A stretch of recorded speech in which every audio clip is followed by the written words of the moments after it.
test is in 4 parts: Part 1, Part 2, Part 3, and Part 4. Now look at Part 1. Part 1.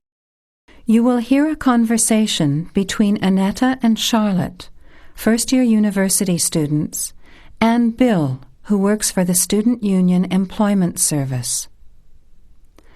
First, you have some time to look at questions 1 to 5.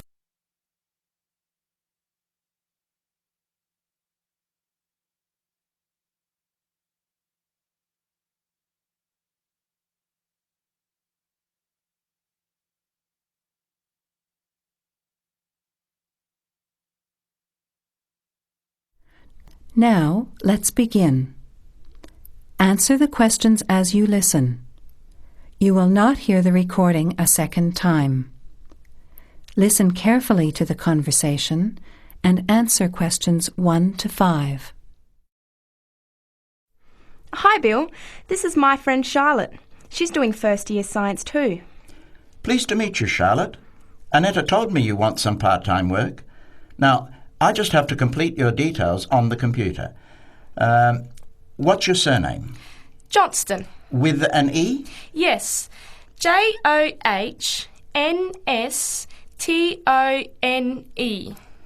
I know that you live in the Heathfield Street student residence, but I can't remember the street number there.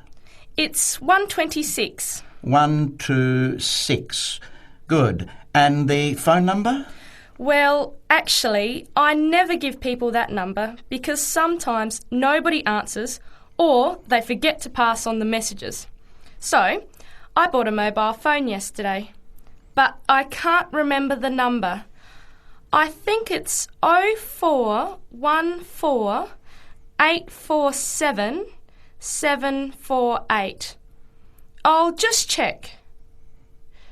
No, sorry, not 748. It's 749. 0414 847 749? Yes, that's right. I must try and remember it. And what sort of work are you looking for?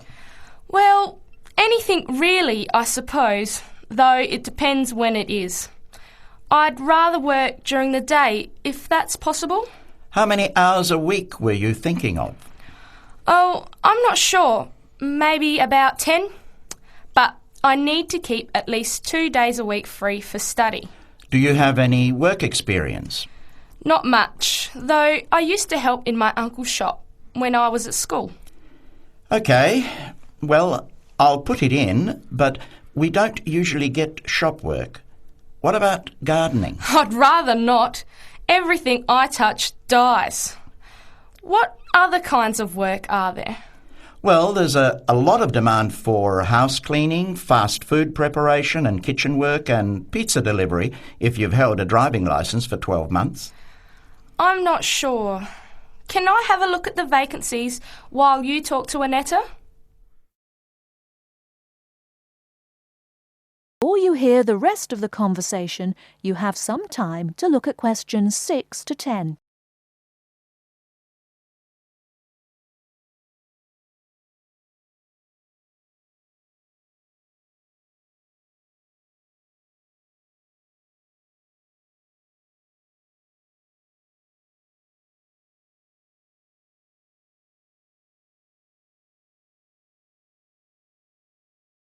Now listen and answer questions 6 to 10.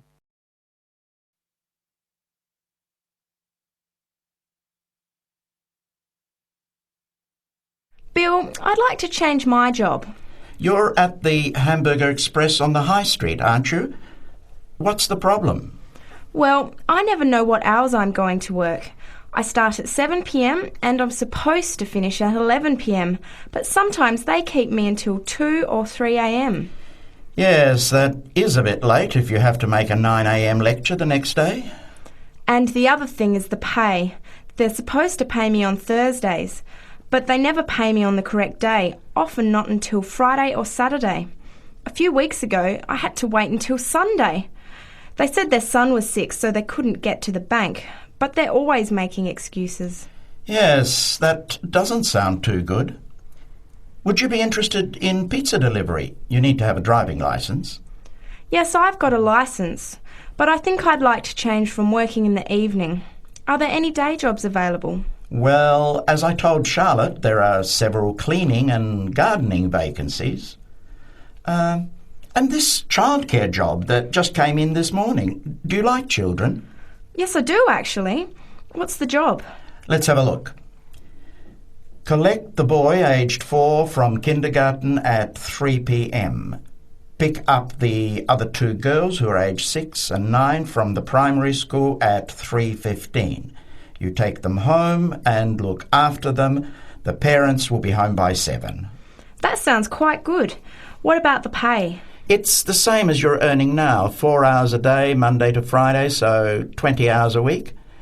You need to contact Mrs. Alicia Thompson. Her phone number is 91045629 and she lives in Springfield. I've never been to Springfield. I hope I don't get lost. Don't worry. It sounds quite straightforward. Let's have a look at the street directory. The Thompsons live here in Tulip Street, number 252. So you catch the 631 bus, get off here next to the post office in Daisy Terrace. Walk past the post office to the corner, and on the opposite corner is the kindergarten. Then walk down Daffodil Place and cross over to the primary school. Then keep going down Daffodil Place to the corner and turn right into Tulip Street. That is the end of part 1. You now have half a minute to check your answers.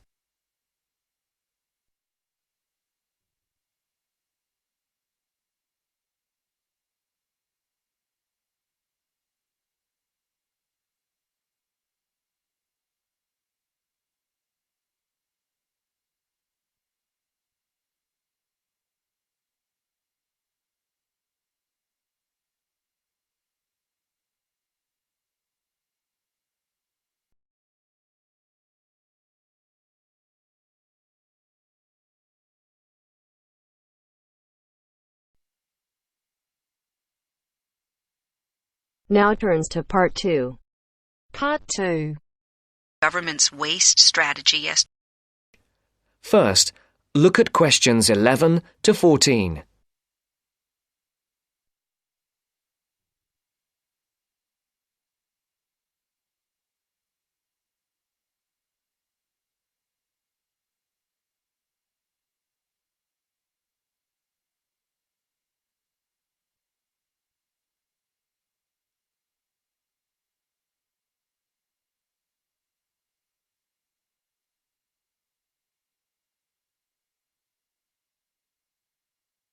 Listen carefully.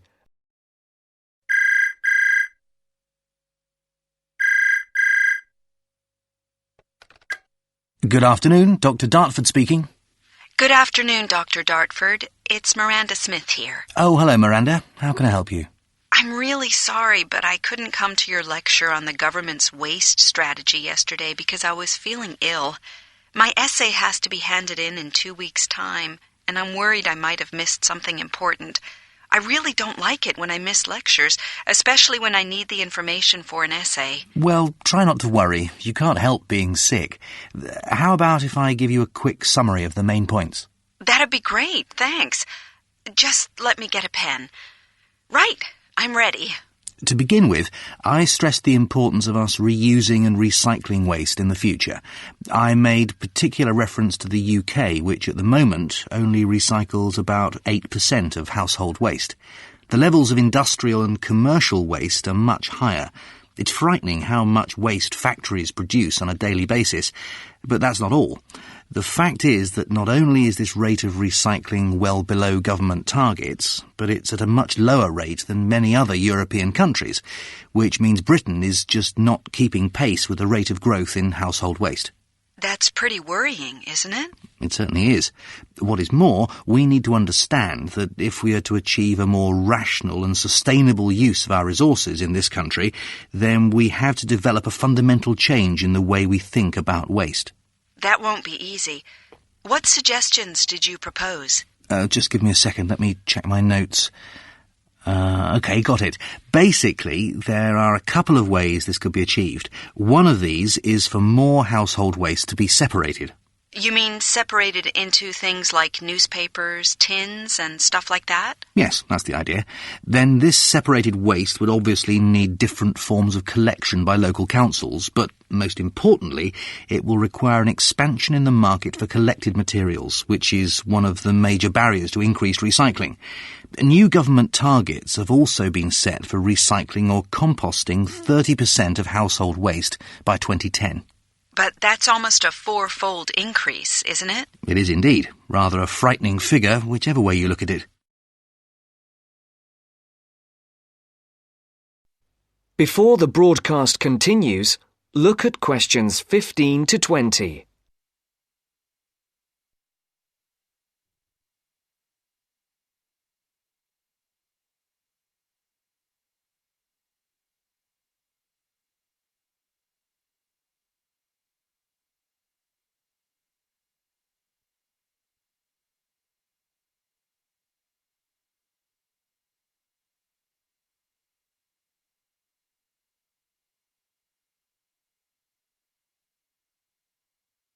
You will now listen to the second part of the talk.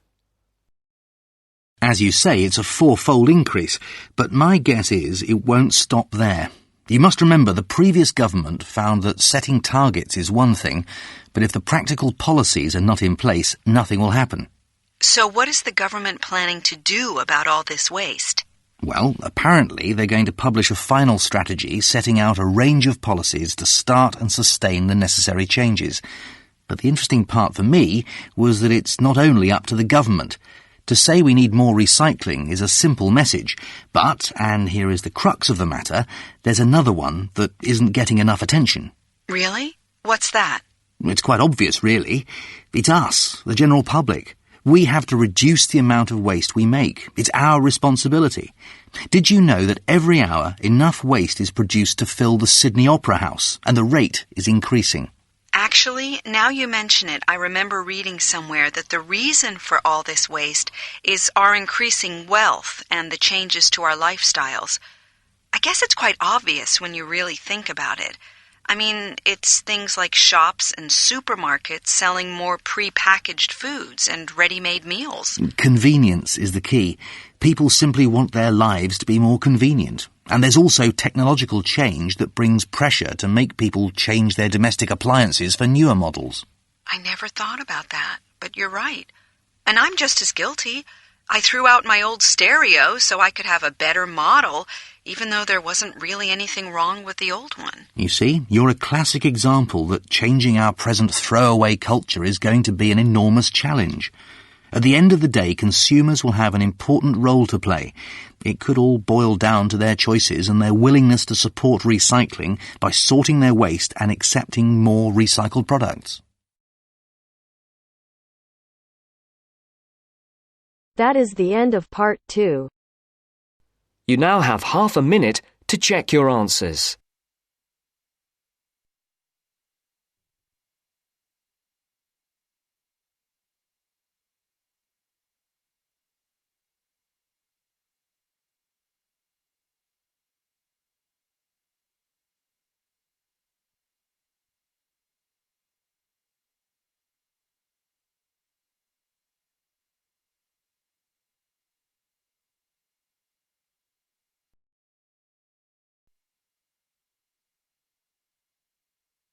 Now turns to part 3. Part 3.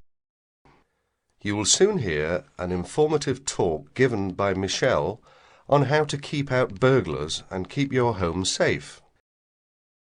First, you have some time to look at questions 21 to 26.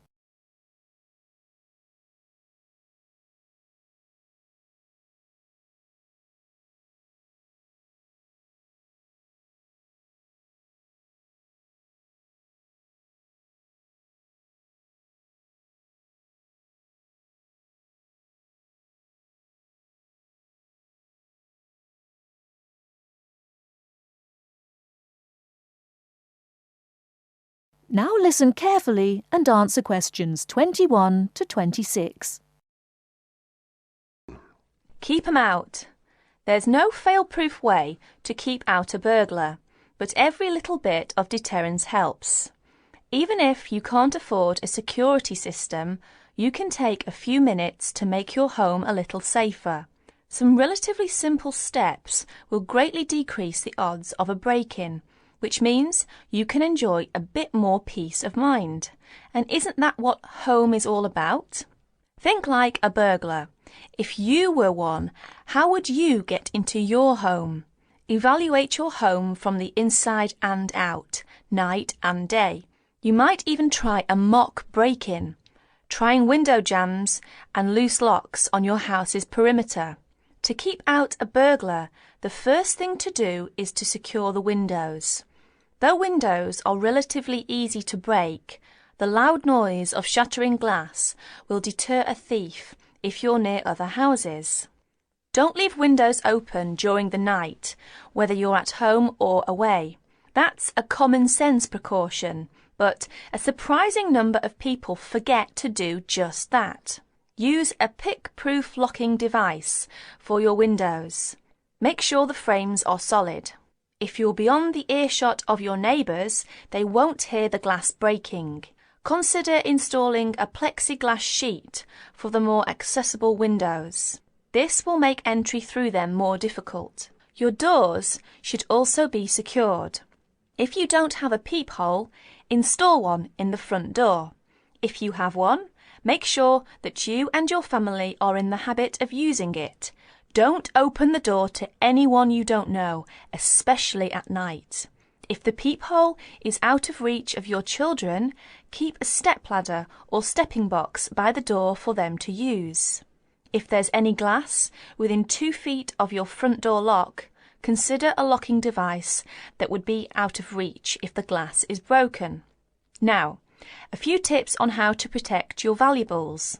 Don't leave your valuables, stereo, computer, jewellery, etc., where they can be seen from the window. If you don't want to hide everything from sight, consider blinds. Make a valuables inventory. Keep a record of your expensive and personally significant items, not just a listing, but a photographic or videotape record if possible. Store this inventory at another location. This is helpful for both the police and the insurance agency to identify the stolen goods. Use an engraving pen to mark these items with some kind of personal identifying information, such as your initials, in an inconspicuous place. This also helps record your possessions in case of any other mishap, such as fire or flood. Before you hear the rest of the talk, you have some time to look at questions 27 to 30.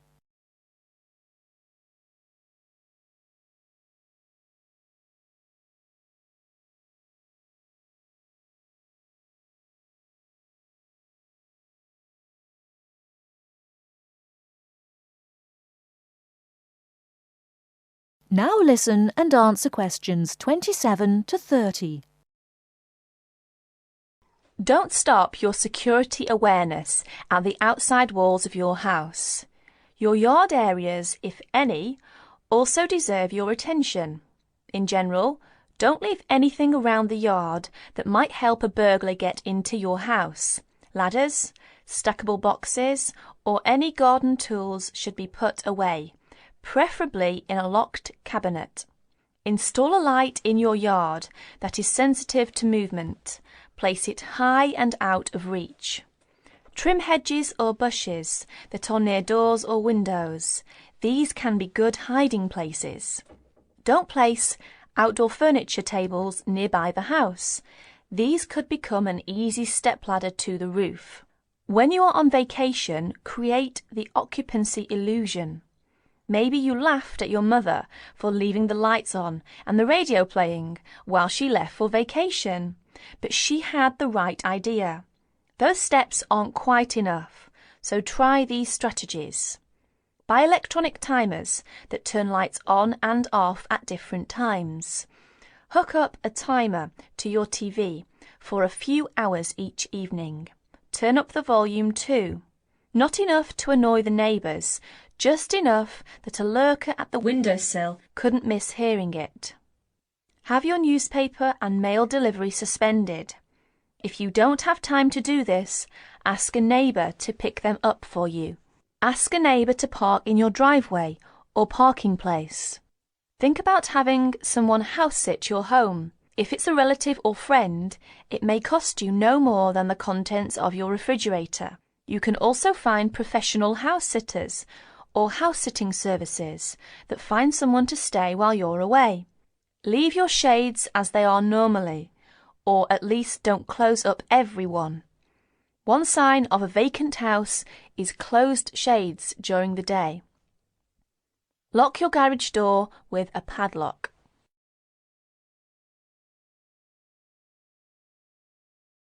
That is the end of part 3. You now have half a minute to check your answers.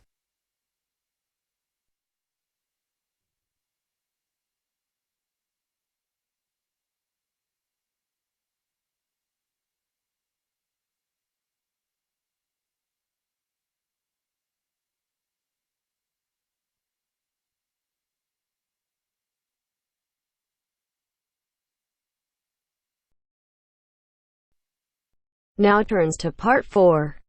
Part 4. Now listen to the second part of the lecture. As you listen, complete the notes below.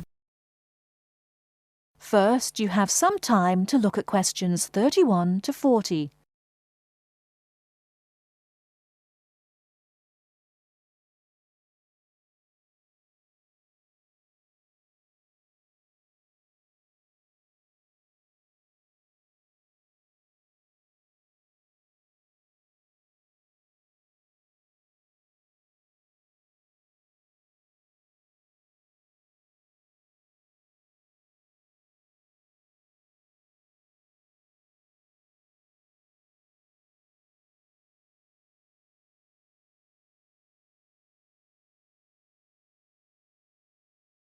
Now listen carefully and answer questions 31 to 40.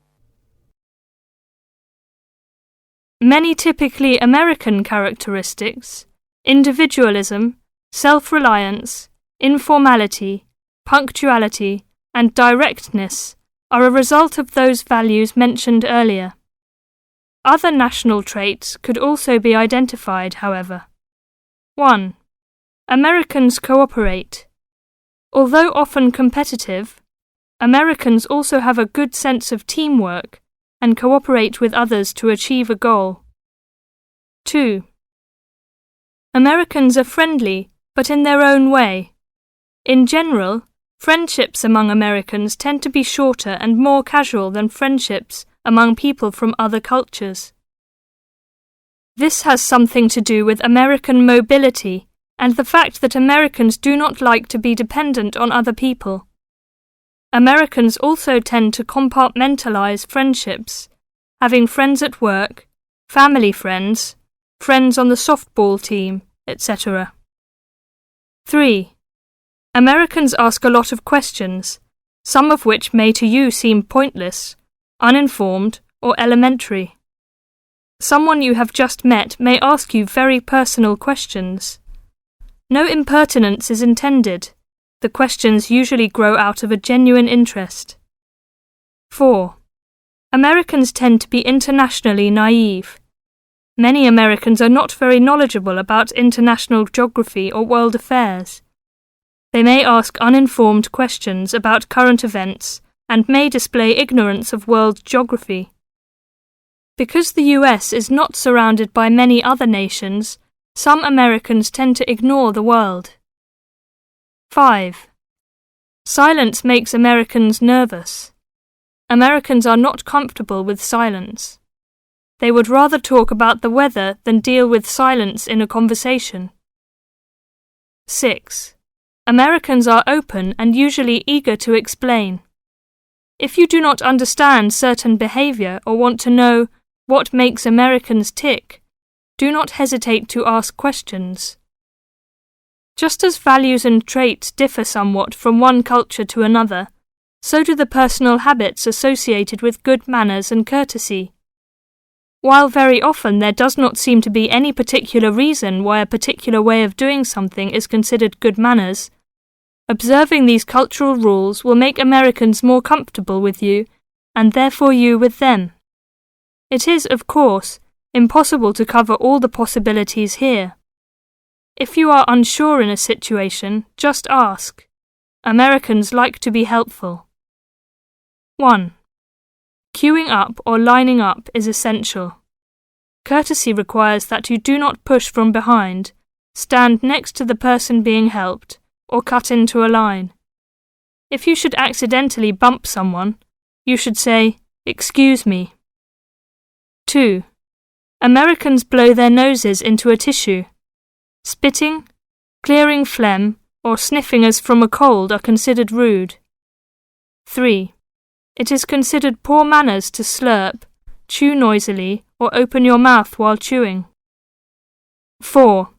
Questions are seen as a good way of getting acquainted, but questions about a person's age, financial affairs, cost of clothing or personal belongings, religious affiliations and sex life are considered too personal for questioning, except between very close friends. 5. Men generally do not hold hands or link arms in public with other men. This is somewhat more acceptable between women and quite common between men and women. Now, a few words about personal safety. Unfortunately, in the US one must be aware of crimes. It is wise to be especially careful until you are familiar with the community in which you live. Remember that good judgment and common sense can significantly reduce chances of having an unpleasant and perhaps harmful experience. Basic safety rules include the following. 1. Do not walk alone at night. 2. When you leave your room, apartment, or automobile, make sure that all doors are locked and all windows are secured. 3. Do not carry too much cash or wear jewellery of great value. 4. Never accept a ride from a stranger. Do not hitchhike and do not pick up hitchhikers. 5. Be careful of purses and wallets, especially in crowded metropolitan areas where there may be purse snatchers and pickpockets. 6. If a robber threatens you, at home or on the street, try not to resist unless you feel that your life is in danger and you must fight or run away. Give up your valuables as calmly as you can and observe as much as possible about the robber to tell the police when you report the crime. A final note. Keep an open mind. Don't judge what you see as right or wrong, but make it a challenge to try to understand the variety of American behaviours which you may observe. You certainly do not have to participate in something you disagree with, but you can try to understand it. This will help you build an attitude of intelligent and liberated respect for cultures, both your own and others. That is the end of part 4. You now have half a minute to check your answers.